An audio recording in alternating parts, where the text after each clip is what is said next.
What's up, guys? My name is Jonathon Millar. You might know me as JSM 801, and I am a sneaker designer customizer. I think I've been inspired to create because I never had the money to afford what I really wanted. So if I could make something that was either similar or as cool as what I wanted, it was just more obtainable for me. It's easy, one iced coffee.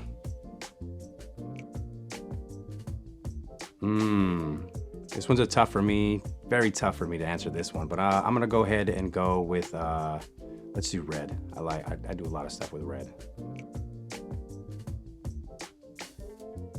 If I had a choice, if I only had to paint in the morning or at night, I would probably paint at night. Oh, 1990, it's the 90 Air Max Freddy Cougar.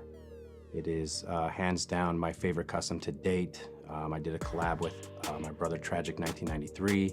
It's got the horror film vibes to it, the Freddy Cougar sweater with the blood, the red LED lights. It's just hands down the best custom I've ever seen, and I was glad to be able to work on that. So another one of my favorite customs to actually make would be the Air Max 90 Mag. It's got all the elements of the original Nike Air Mag that was in the Back to the Future movie, but in a more wearable one. I'm not into wearing soccer shin pads, so I recreated on a low top version. Again, my brother Tragic 1993 was involved with that. We took his original design and I altered it, kind of fit my style. We was able to swap out the tongue with a Jordan 1 tongue tag, or Jordan 1 tongue and tongue tag, custom insoles, the LED lights, just overall a shoe that has everything custom. I am a big sports fan, football and basketball for sure. Hang out with my wife.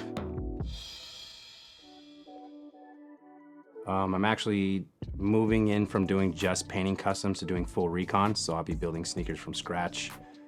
It's something that I haven't been interested in doing before. It's just something that with me didn't sit right, but now I'm moving into that space just personally for myself, so I'm super excited about them projects.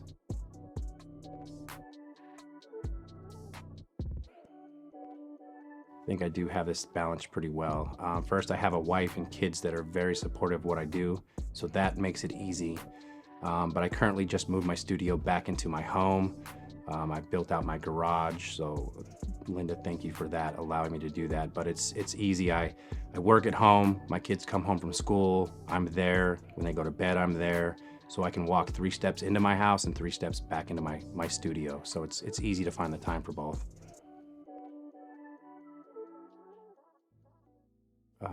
I have one in my head, yeah, that it might not have been my real first time I ever put paint to a shoe, but my first sneaker that I ever painted was a Jordan 7 Orion. And I didn't know anything about sneaker paint or leather paint, and I ended up spray painting it, knowing that it wasn't gonna be wearable or it was just gonna be basically a shelf piece, but that was my one true first custom. Man, same thing. As I said before, I grew up, I didn't have the money to afford the sneakers that I wanted. I wanted to have something different from everybody else. So I ended up just buying what everyone else had, the ones that I could afford, and just adding a little paint to make them a little bit different. It's therapy. I love what I do. It's my peace.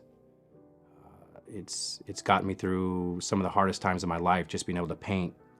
Go through my thoughts and be productive and in a positive way. So now with people accepting it, it's turned into something else than what I originally used it for. But yeah, I would just say overall, I love what it does for me mentally and just like I said, gives me peace.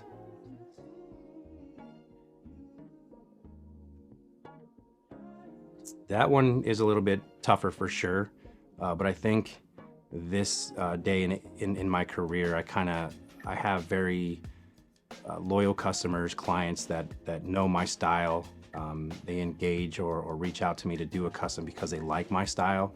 So it's pretty easy in that aspect. But sometimes getting the colors they want, just due to some color issues that I have, some colors I can't see. As long as I make sure what they want is correct by showing them the colors that I have, they pick them out, I put them on the shoe. But design-wise, I don't know what I'm putting to the shoe until I touch it. So there's no mock-ups.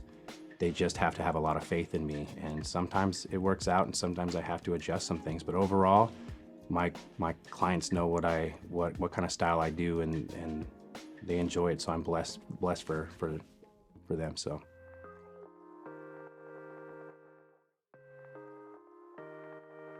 The Utah Jazz Bear, for sure. The Utah Jazz Bear has been the most challenging custom. His fur, taking out panels of the sneaker and replacing it with his fur, like the toe box and the side panels, or the Nike check, or the heel tab.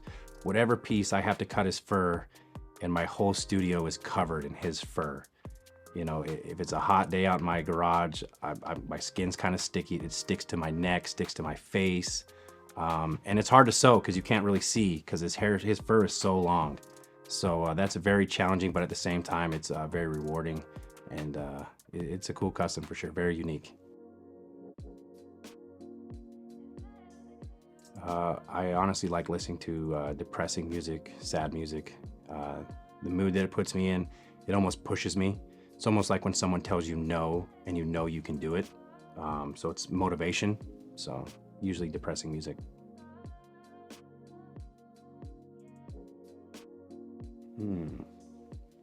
Lose your fear of being judged. Create what you would wear yourself. And just know there's nothing that you can do that can't be fixed. So like I said, lose the fear.